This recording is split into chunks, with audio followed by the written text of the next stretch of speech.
Ya, ternyata Arianto ini seperti keterangannya di persidangan tadi, perannya adalah diminta untuk mengambil CCTV, mengambil barang bukti CCTV yang akan dibawa untuk kemudian diduga akan dikaburkan atau dihancurkan begitu. Nah, Prof. Hipnu, ternyata Arianto ini punya peran untuk mengambil CCTV dari pos satpam di rumah Verdi Ya, Sambo. Dari keterangan Arianto ini, apa yang bisa Anda catat? ya, Pak Arianto ini mengambil kan diminta mengambil. Hmm, Tapi dari pertanyaan tadi kan tidak tahu apa maksud mengambil. betul. Jadi tidak tahu ada suatu perbuatan pembunuhan itu nggak terjadi, nggak tahu. Dia Ya, tahunya mungkin mengambil dalam keadaan rusak atau ganti. Itu ya, ya. artinya sifat melawan hukum Pak Arianto terhadap suatu peristiwa sama sekali tidak Tidak tahu. ada ya. Tidak ada. Tapi terkait barang yang diambil atas perintah pengerusakan ada. Oke, baik. Ya benar, seperti dugaan Anda berarti memang saksi ini saksi sekunder begitu ya, bukan Sekunder, saksi primer ya. ya? Iya, saksi sekunder nggak melihat sendiri dia, nggak melihat Mhm. atas suatu observasi. Dia diperintah untuk mengambil dalam rangka apa dia nggak ngerti. Ya, dalam kesaksiannya juga tadi dirinya menyebut nama Irfan Widianto Ya, seperti yang diutarakannya di persidangan yang memberikan CCTV di dalam plastik itu kepada Arianto. Yang kita ketahui Irfan Widianto ini juga merupakan terdakwa, salah satu terdakwa dalam kasus perintangan penyidikan. Ini artinya memang fakta-faktanya sudah mulai tampak begitu, memang ada keterkaitan antara 6 terdakwa kasus perintangan penyidikan dan 7 terdakwa termasuk Verdi Sambo begitu, Prof?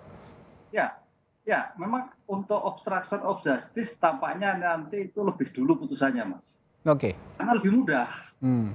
lebih mudah orangnya jelas, kemudian perbuatan hukumnya jelas, Ya. semuanya jelas kan itu kan. Tergantung nanti sekarang karena ini sebagai bentuk penyertaan dari masing-masing terdakwa tadi, apakah masuk kualifikasi kejahatan yang diatur dalam Undang-Undang IT 3233 Mm-mm. Undang-Undang IT itu cukup berat karena terkait dengan merusak jaringan CCTV, menghilangkan dan sebagainya. Atau nanti ada yang hanya memindahkan tok seperti Ya. yang diatur di dalam pasal 221, 231 KUHP. Kalau yang kena KHP itu lebih ringan, kan 9 bulan. Ya. Kecuali rusak barang bukti yang non CCTV, itu 4 tahun. Nah, Hmm. ini peran yang kita lihat nanti. Ada yang 9 bulan, itu barang non CCTV yang hanya memindahkan. Ya. Non CCTV ada merusak juga bisa 4 tahun. Tapi terkait dengan CCTV HP yang merusak, memberikan suatu gangguan demikian rupa, itu Undang-Undang IT 9 Hmm. tahun cukup. Bisa 9 tahun gitu ya. Iya. Ya. Lalu yang menarik Prof sebenarnya dari awal kita mengikuti proses persidangan perintangan penyidikan kasus pembunuhan Brigadir Yosua ini, ada beberapa terdakwa yang berlindung di balik peraturan Kapolri yang menyatakan tidak boleh, yang saya catat ya, kalau koreksi kalau saya salah, ini tidak boleh melawan perintah atasan. Apakah pembelaan ini berlaku dalam persidangan yang dipakai oleh beberapa terdakwa dalam kasus ini? Nah, gini Mas Radi, Ya, tidak justru kan saya juga baca perkapnya loh. oke, Perkapnya.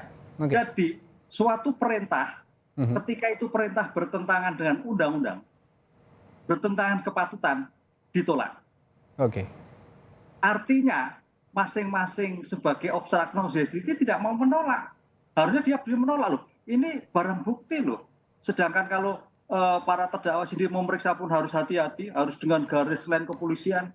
Begitu sudah tidak ada perubahan, harus betul-betul hati karena bernilai, karena nanti bagaimana memberikan suatu bukti itu bernilai, kekuatannya bagaimana. Ini sudah tahu, loh ini barang suatu kejahatan kok merusak. Berarti kan sudah sifat melawan hukumnya ada. Apalagi Oke. aturan sudah jelas Kapolri.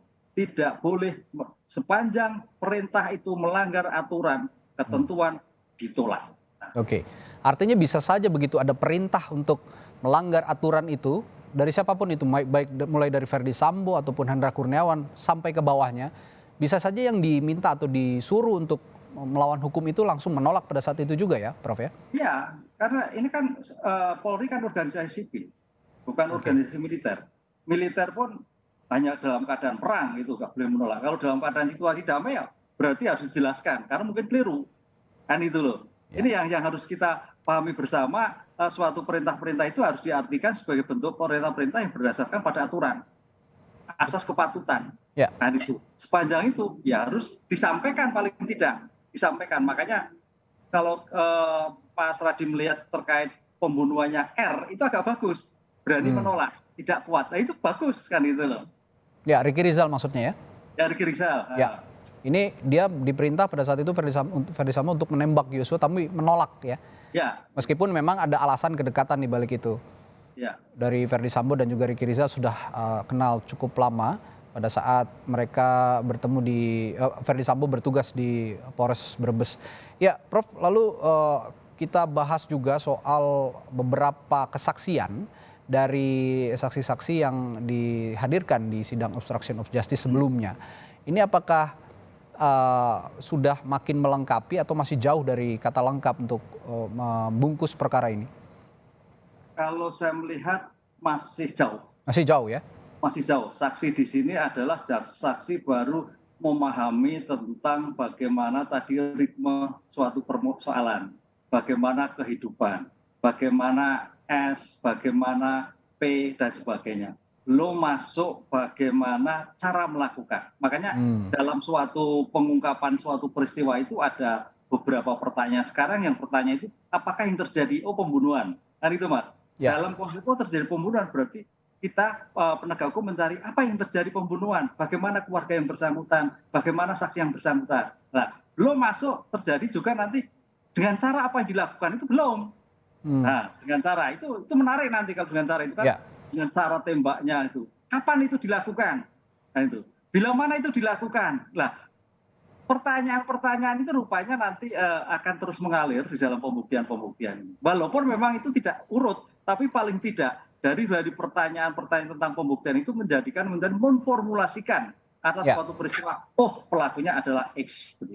Ya, ya, menarik juga untuk kita tunggu apakah nanti bisa cepat dilengkapi perkara ini oleh kesaksian-kesaksian yang dihadirkan di persidangan. Lalu Prof, dari kasus utamanya, kasus perkara utamanya pembunuhan berencana dan juga perintangan penyidikan, sebenarnya kan kalau kita bisa klasifikasi ada beberapa saksi-saksi, kita bisa klaster lah, ada klaster ART dan juga klaster ajudan. Nah ini kalau boleh dibilang kalau obstruction of justice ini klasternya klaster kolega Ferdy Sambo begitu ya, karena dia sama-sama bekerja di institusi yang sama. Nah, namun kita lihat ada sudah tampak begitu di publik mana saja yang masih membela dalam tanda kutip ya, membela Ferdy Sambo karena mereka memang masih ada keterkaitan psikologis secara psikologis seperti ajudan dan juga ART.